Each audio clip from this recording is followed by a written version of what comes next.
There is a country in Africa that almost nobody has heard of. To understand why it exists, we must first go back 140 years to the Horn of Africa, a region then referred to as Somaliland. In 1884, the UK signed agreements with clans in northern Somaliland to establish a protectorate over the region. However, British interest in the region was minimal, and as a result, they mostly stuck to the coast to secure meat supplies for their military outpost in Aden. Then, 5 years later, in 1889, along eastern Somaliland, Sultan Yusuf Ali Kennedy signed a treaty with Italy to make his Sultanate of Hobyo an Italian protectorate. A year later, Kennedy's rival Osman Mahmud of the Majeerteen Sultanate, along with the Galeti Sultanate, signed similar agreements with Italy, establishing the Protectorate of Italian Somaliland. Over the following decades, while British Somaliland remained mostly undisturbed, Italian Somaliland underwent a massive transformation. In 1908, the southern part of Italian Somaliland was turned into an official crown colony. Then, as fascism rose in Italy during the 1920s and 30s, Italy took direct control over the region, and tens of thousands of Italian immigrants moved in, who built farms, hospitals, schools, roads, railways, and cathedrals. Then, World War II broke out. During the war, Italian Somaliland was captured by the British, and for 9 years, Italian Somaliland remained under British military control until 1950, when the United Nations granted Italy trusteeship over the region. However, around this time, a series of independence movements began sweeping across the continent. In Mogadishu, Somalia's first political party, the Somali Youth League, quickly rose to power and began pushing for self-rule. Then, on June 26, 1960, British Somaliland gained independence. 5 days later, Italian Somaliland gained independence, and on July 1, 1960, the two countries voluntarily merged together to form the new Somali Republic. However, the territory's different histories, economies, and cultures soon presented a major divide.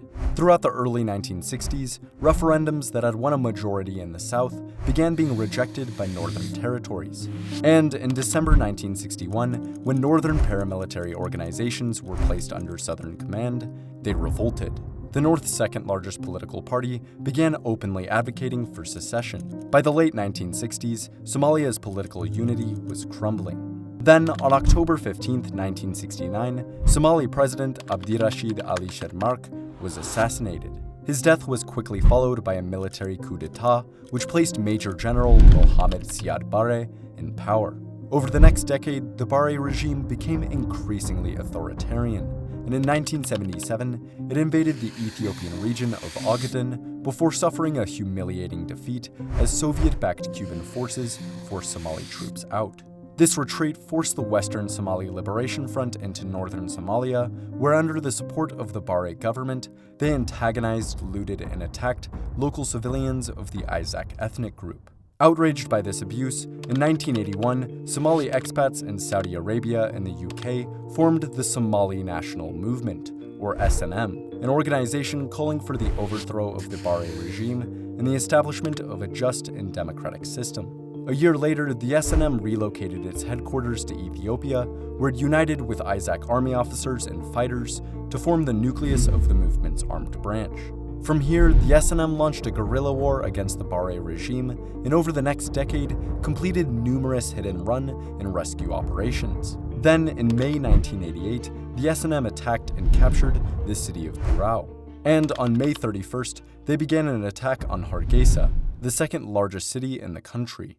The city's Isaac population, which welcomed the SNM incursion, began being arrested and killed by government forces. And on the third day of fighting, the government began shelling and bombing the city's residents. By the time fighting stopped, up to 90% of Hargeisa was destroyed, causing hundreds of thousands of Isaac civilians to flee across the border. The cities were soon recaptured by Somali forces.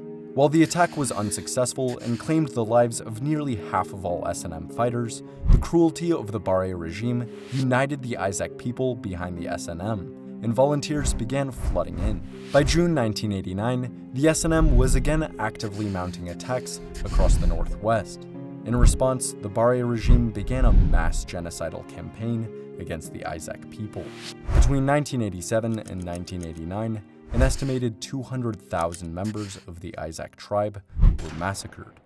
Fortunately, by early 1991, the SNM had taken control over the vast majority of northwest Somalia and began peace talks with northern clans. Meanwhile, in southern Somalia, another rebel organization called the United Somali Congress was closing around Mogadishu, and on January 26, 1991, the Barre regime collapsed, with Barre fleeing from Mogadishu to Kenya in a tank.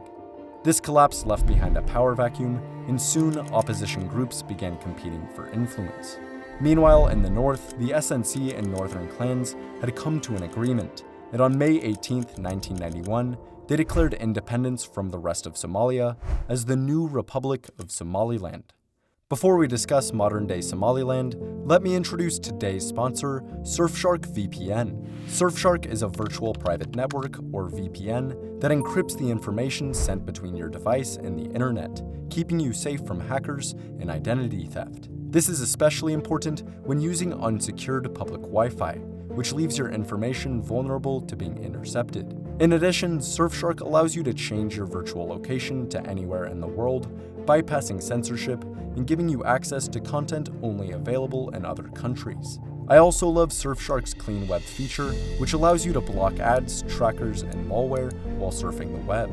But maybe best of all, you can use one Surfshark account on an unlimited number of devices. To download Surfshark and receive 3 months for free, click the link in the description and use my code TECHNOLOGY at checkout. There's a 30-day money-back guarantee, so there's no risk in trying it out.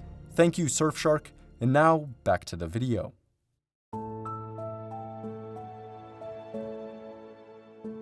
Since declaring independence in 1991, Somaliland has rebuilt itself and now operates as its own sovereign state, with a democratically elected government. As of 2022, the country covers an area of 177,000 square kilometers, an area slightly larger than England and Wales. It has a quickly growing population of around 5.7 million people, slightly less than Denmark. Its economy, which is almost entirely reliant on livestock, agriculture, and fishing, has a GDP of $2.6 billion. The country has hundreds of schools, with more than 200,000 primary and secondary students, along with 7 public and 35 private universities. Somaliland's official religion is Islam, its official language is Somali, and it has its own constitution, flag, currency, passports, and national anthem. As a unitary state and presidential republic, Somaliland has a president, vice president, council of ministers, and a parliament, consisting of a House of Elders and House of Representatives. The president is voted in by the people and can serve a maximum of 2 5-year terms, whereas members of parliament are elected by local communities and people and serve for 5 and 6-year terms. In essence, the government is designed as a power-sharing coalition of Somaliland's main clans, with 3 political parties: the Peace, Unity, and Development Party, the Justice and Welfare Party, and the Somaliland National Party.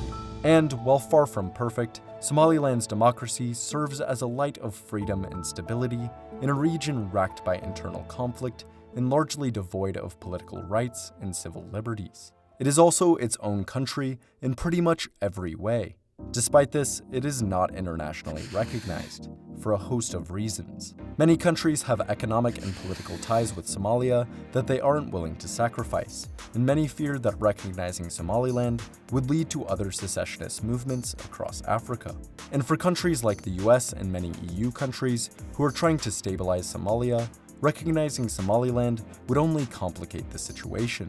As a result, no country in the world has formally recognized Somaliland. Despite this, Somaliland has international relations with several countries, including Kenya, Ethiopia, Turkey, the UAE, Taiwan, and the UK, many of which have consulates or representatives' offices in the country.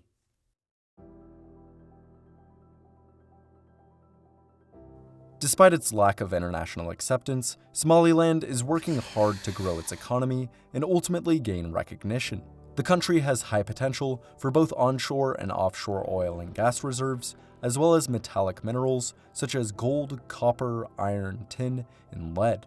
It also has large known deposits of industrial minerals such as gypsum and feldspar, as well as decorative stones such as jade and quartz. Somaliland is working to attract international investors to mine and export these resources, as well as to establish manufacturing plants. To To do this, it is working on improving its road and energy infrastructure.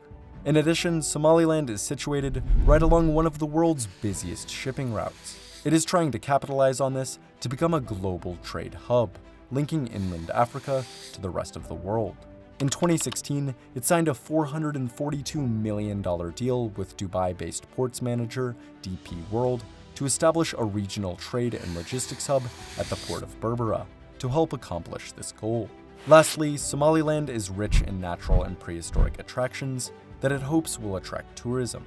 As a country that has risen from the ashes of war and genocide to create a stable, peaceful, and democratic system, Somaliland is truly inspirational. If you enjoyed this video, it would be amazing if you like and subscribe to Futurology for more videos on the megaprojects, space, technology, and trends shaping our future. Thanks for watching, and see you next time.